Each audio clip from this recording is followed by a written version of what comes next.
अब आपको मैं बताऊंगा कि संविदा अधिनियम 1872 के अंतर्गत कपट क्या होता है। तो सेक्शन 17 में इसको डिफाइन किया गया है और कपट की जो परिभाषा है उस परिभाषा में यह है कि निम्नलिखित कार्यों में से कोई भी ऐसा कार्य जो संविदा के एक पक्षकार के द्वारा या उसकी मौनानुकूलता से या उसके अभिकर्ता द्वारा संविदा के किसी अन्य पक्षकार की या उसके अभिकर्ता की प्रवंचना करने के आशय से या उसे संविदा करने की उत्प्रेरित करने के आशय से वह किया गया हो। अब वो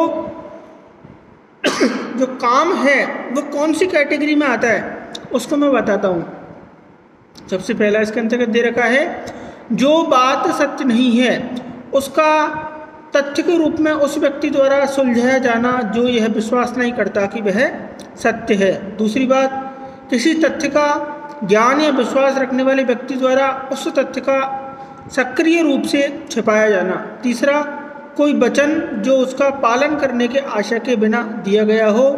चौथा, प्रवंचना करने या योग्य कोई अन्य कार्य। और पांचवा है, कोई ऐसा कार्य लोप जिसका कपटपूर्ण होना विधि के द्वारा विशेषतः घोषित किया जाए।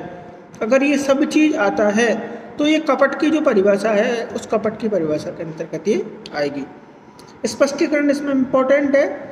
इसमें यह दे रखा है, संविदा करने के लिए किसी व्यक्ति की रजामंदी पर जिन तथ्यों का प्रभाव पड़ना संभाव्य हो उनके बारे में केवल मौन रहना कपट नहीं है, जब तक कि मामले की परिस्थितियां ऐसी नहीं हो जिन्हें ध्यान में रखते हुए मौन रहने वाले व्यक्ति का यह कर्तव्य हो जाता है कि वह बोले, या जब तक उसका मौन रहना स्वतः ही बोलने के तुल्य नहीं हो। तो ये हमारा सेक्शन 17 का स्पष्टीकरण हुआ।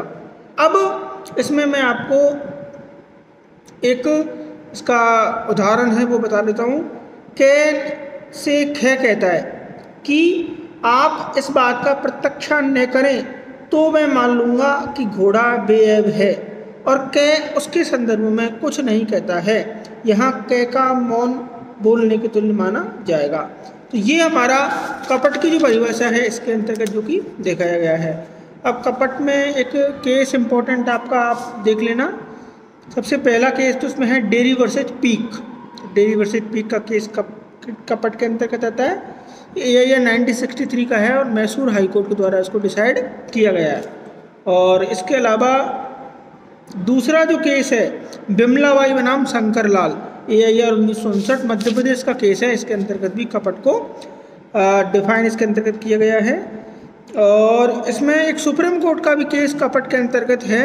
वो केस है हमारा श्री कृष्ण बनाम कुरुक्षेत्र विश्वविद्यालय। तो ये केस 1976 सुप्रीम कोर्ट का है। इसमें भी कपट को डिफाइन जो कि किया गया है। तो कुल मिलाकर के कपट का मतलब हो गया कि किसी व्यक्ति से कोई बात छुपाना। तो ये कपट की परिभाषा के अंतर्गत आ गया है। जहाँ तक मैं IPC की बात करूँ, IPC सेक्शन 25 के अंतर्गत कपट को डिफाइन किया गया है। और उसके अंतर्गत सेक्शन 25 में बताया गया है कि कपट के 2 आवश्यक तत्व हैं, धोखा और क्षति। और उसके संदर्भ में डॉक्टर बिमला बनाम दिल्ली प्रशासन का केस भी इसके अंतर्गत आता है। अब आपको बताऊंगा मैं दुर्व्यपदेशन सेक्शन 18। दुर्व्यपदेशन की जो परिभाषा है उस परिभाषा के अंतर्गत इसके अंतर्गत यही दे रखा है कि उस बात का जो सत्य नहीं है ऐसे प्रकार से किया गया निश्चयात्मक प्रक्षान जो उस व्यक्ति की जो उसे करता है जानकारी से समर्थित नहीं हो, यद्यपि वह उस बात के सत्य होने का विश्वास करता हो।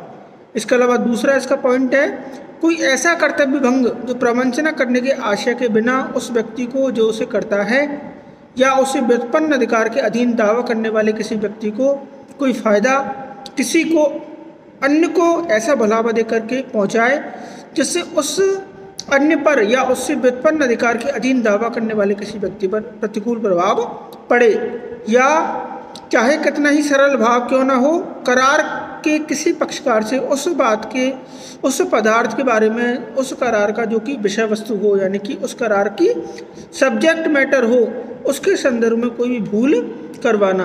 तो ये हमारा जो है वो इसमें दुर्व्यपदेशन है, उस दुर्व्यपदेशन की परिभाषा है, उस परिभाषा के अंतर्गत जो कि यह आ जाता है। दुर्व्यपदेशन में जो केस है वो केस इसके अंतर्गत है श्रीमती कमलावंती बनाम भारतीय जीवा विमन निगम, ये 1981 इलाहाबाद हाईकोर्ट ने डिसाइडेड, इसमें जो केस है वो इसके अंतर्गत दे रखा है। और कुछ समानताएं हैं जो कपट के अंतर्गत भी पाई जाती हैं और दुर्व्यपदेशन का जो अपराध है उस दुर्व्यपदेशन के अपराध में भी वो समानताएं पाई जाती हैं। तो जैसे कि सबसे पहला है कि दोनों में ही गलत प्रक्षालन होता है तथ्यों का, बिल्कुल सही बात है। दूसरा है दोनों ही संविदा को शून्य करणीय बनाते हैं, बिल्कुल सही है। और तीसरा इसमें इम्पोर्टेंट यह है कि दोनों के आधार पर पीड़ित पक्षकार संविदा शून्य करा सकता है। तो ये हमारा सेक्शन जो 17 है वो जो कपट के संदर्भ में था। आपकी आगे की जो नेक्स्ट जो कक्षा है उस कक्षा में मैं आपको जो सेक्शन 20 से जो कि पढ़ाऊँगा। अभी 2 सेक्शन और हैं इसमें। सेक्शन 19 में है स्वतंत्र सम्मति के बिना किए गए करारों की शून्य करणीयता, अर्थात जब किसी करार के लिए सम्मति प्रपीड़न कपट या दुर्व्यपदेशन है और उस जो कि कपट प्रपीड़न कपट या दुर्व्यपदेशन के अधीन सम्मति कारित हुई थी, तो संविदा का वह पक्षकार जिसकी सम्मति कपट से या दुर्व्यपदेशन से कारित हुई थी, अगर वह ठीक समझे तो वह आग्रह कर सकेगा कि संविदा का पालन किया जाए और वह उस स्थिति में रखा जाए जिसमें यदि वह होता कि व्यपदेशन सत्य होते। अब इसमें एक अपवाद की स्पष्टीकरण के अंतर्गत आता है कि यदि ऐसी सम्मति दुर्व्यपदेशन के द्वारा या ऐसे मौन के द्वारा जो धारा 17 के अर्थ में कपटपूर्ण है कारित हुई थी, तो ऐसा होने पर भी संविदा शून्य करणीय नहीं है यदि उस पक्षकार के पास में जिसकी सम्मति इस प्रकार कारित हुई थी सत्य का पता मामूली तत्परता से चला लेने के कोई साधन थे। तो ये हमारा इसमें अपवाद है।